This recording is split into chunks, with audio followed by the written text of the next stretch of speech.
Solomon from DC, what's on your mind? You just essentially explained why Bernie is running for president in the first place. Like, no one, including himself, thought that even now, say he has an over 50% chance of winning the nomination. But he said the costs and the benefits are worth it. Right. To try Right. and get that fight. And I think that also, I called him for different reasons, but I think just talking about this point first is, I think that's a big reason why he has a 2-to-1 advantage with millennials, while she has a not quite 2-to-1 advantage, but close to it, a majority advantage for people over 65. Mm-hmm. And I think that might have something to do with it. Millennials are willing to fight for Right. universal education, universal health care, while the older ones have been through the fight, and they want to settle. Right. They want to settle for safe wins. And that's not revolutionary. And the voters my age want more than that, and they want it faster. And they're willing to fight for it, I think, a lot more. Not just in just like voting, but beyond voting for those types of things. And I think that's what the political revolution is all about.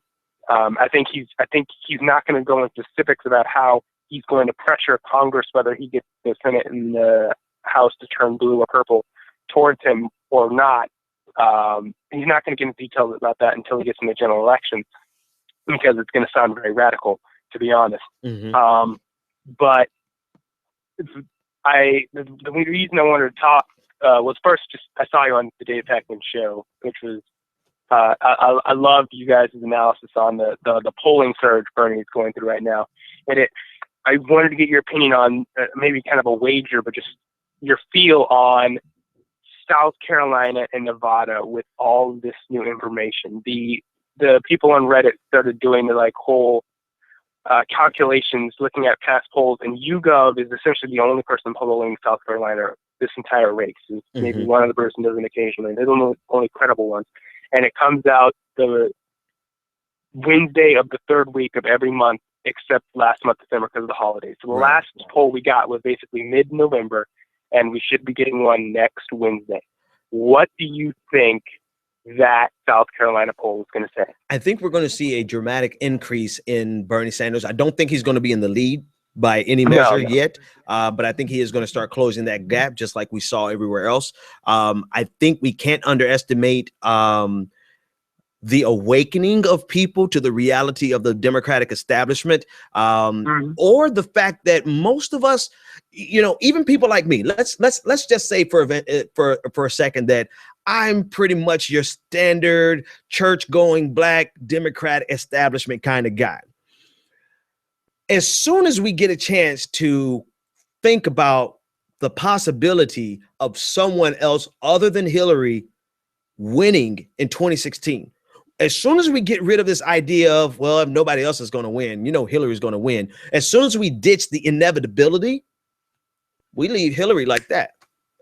And I think now that Bernie Sanders is finally getting this kind of national attention that his policies really deserve, I think you're going to see that gap that's giving Hillary Clinton the advantage in South Carolina among African Americans. I think you're going to see that has dwindled down. To what extent? I would say enough for us to see some hope, for enough for us to say, okay, he's got a fighting chance.